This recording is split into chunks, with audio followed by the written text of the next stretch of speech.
The notebook hit my 12-year-old son directly in the chest. He caught it with both hands, his face expressionless as my father laughed from across the living room.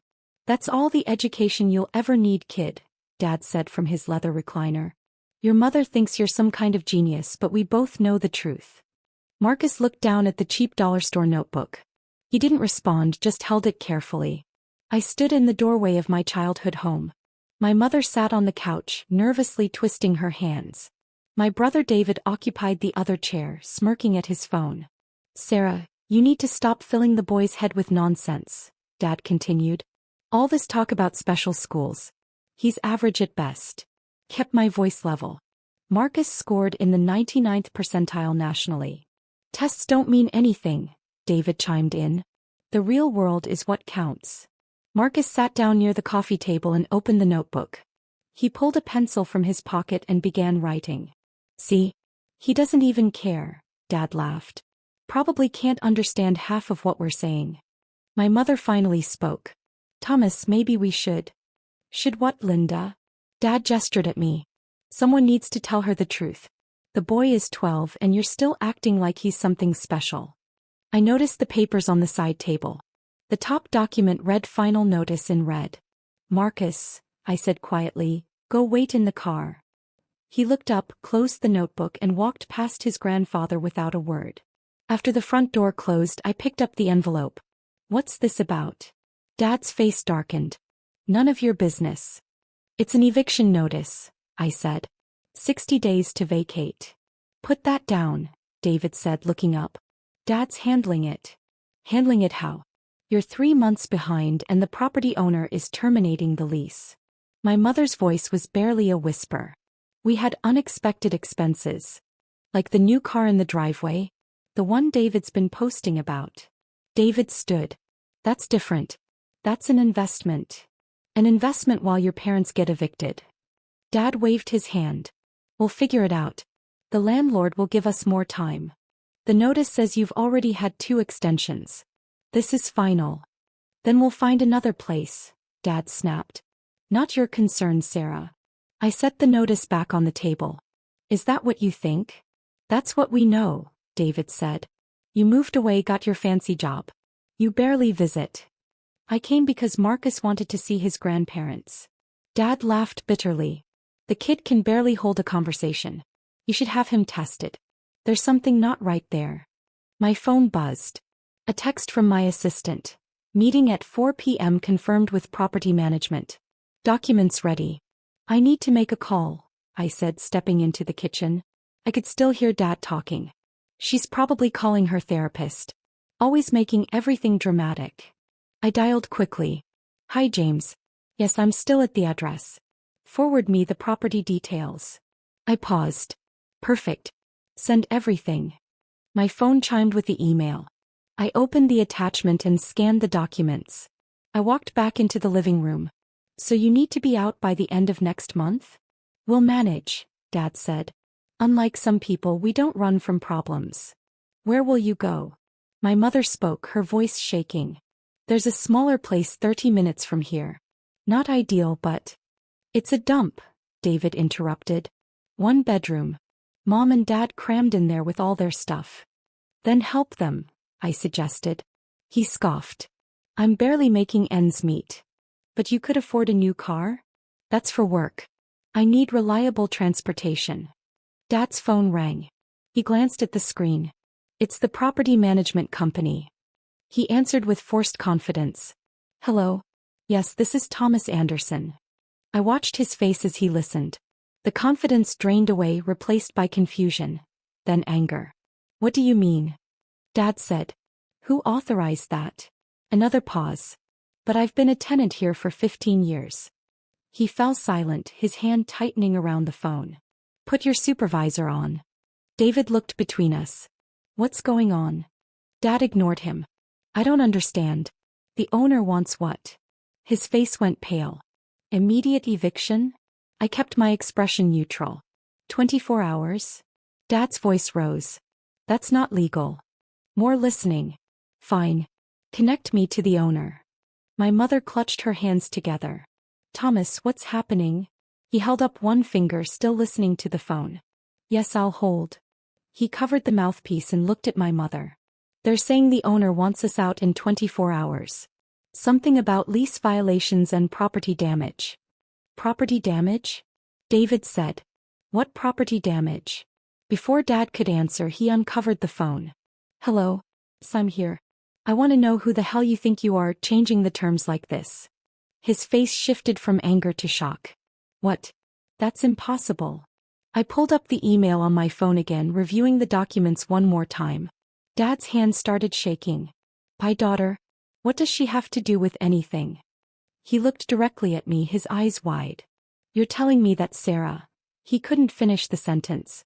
Let me clarify something, I said quietly. The property manager is correct. Everyone in the room stared at me. I purchased this property 6 months ago, I continued. The previous owner was looking to liquidate several rental properties in the area. I acquired 4 of them, including this house. Dad lowered the phone slowly. You're lying. I pulled up another document on my phone and turned the screen toward him. This is the deed recorded with the county clerk on March 15th. You've been paying rent to my property management company since then. My mother made a small sound, something between a gasp and a whimper. Why? Dad managed to ask. Because you were about to lose your home, I said simply. The previous owner was selling to a developer who wanted to tear down all these houses and build condos. I bought them to keep that from happening. David was on his feet.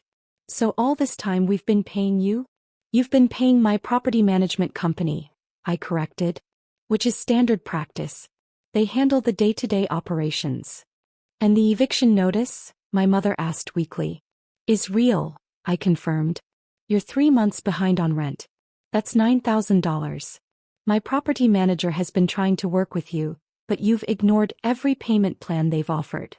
Dad's face went from pale to red. You could have said something. You could have told us. Would you have accepted help from me? I asked. Would you have let me forgive the debt or restructure the payments? Or would you have done exactly what you're doing now, getting angry and accusing me of interfering? No one answered. Marcus's notebook, I said, changing direction. Do you want to know what he was writing in it? I pulled up another image on my phone. Earlier, while Marcus waited in the car, he had sent me a photo. It showed the page he'd been working on.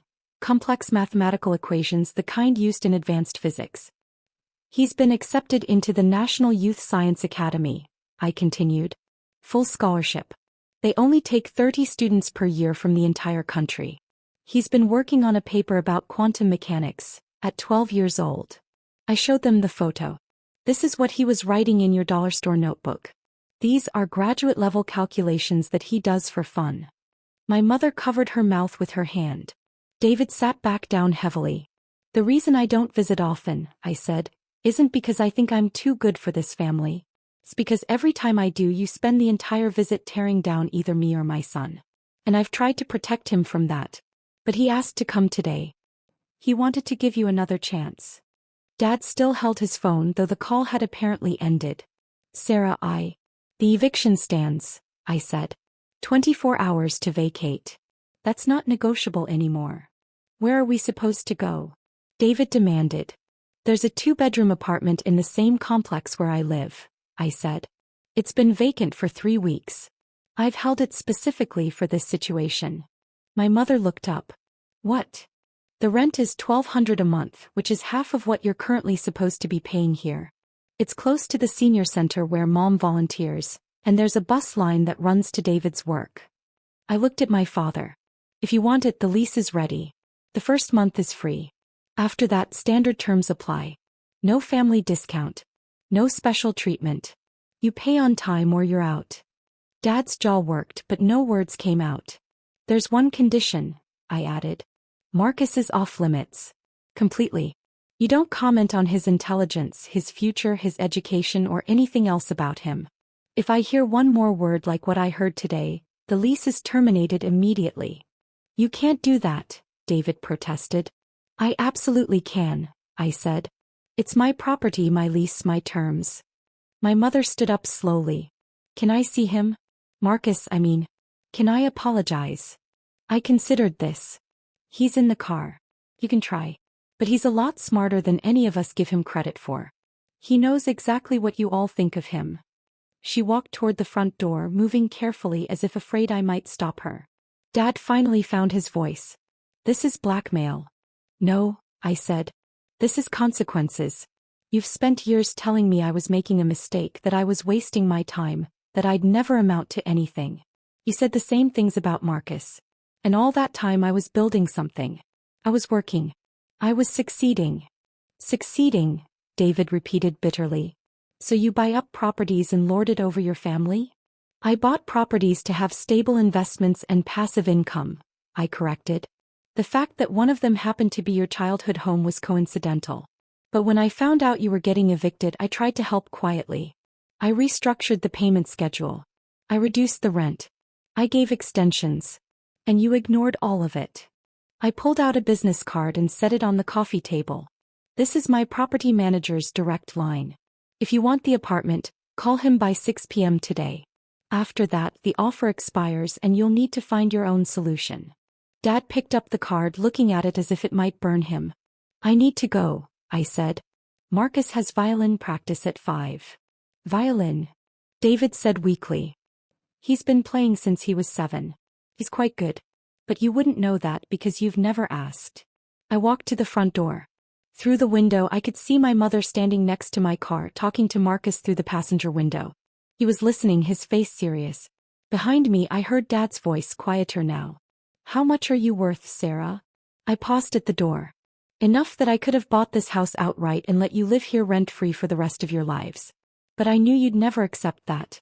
You'd rather lose everything than admit I might be capable of helping. I opened the door and stepped out into the afternoon sun. My mother stepped back from the car as I approached. He's a remarkable boy, she said softly. I'm sorry, Sarah. I'm so sorry. Tell him that, I said. Not me. I got into the driver's seat. Marcus sat quietly beside me, the cheap notebook on his lap. How do you feel? I asked as I started the engine. He thought about it for a moment. Grandpa throws hard. My chest still hurts a little. I meant emotionally. Oh. He looked down at the notebook. Grandma apologized. She seemed like she meant it. That's good.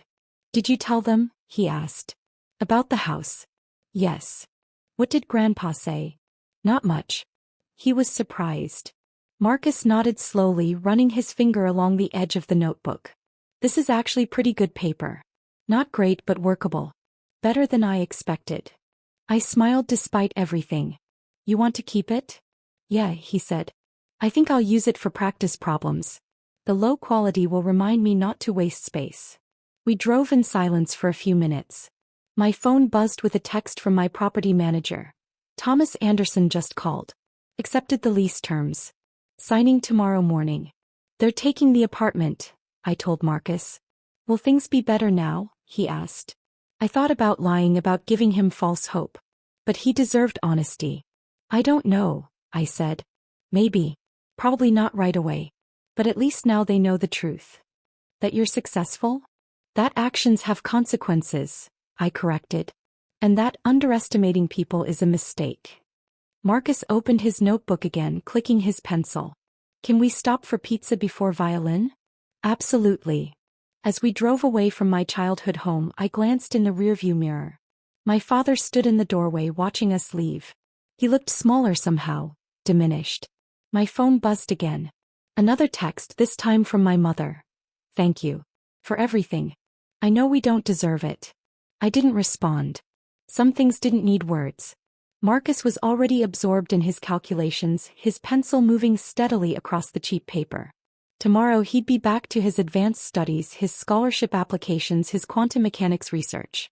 Today he was just a 12-year-old kid who'd been hit with a notebook by someone who should have protected him. But he'd caught it. He'd held on to it. And he'd found a use for it anyway. Maybe that was the real lesson. Not that I'd proven my worth to my family, but that Marcus had learned he didn't need their approval to be exactly who he was meant to be. The notebook sat on his lap, no longer an insult, just paper, cardboard, and potential. Sometimes that's all you really need.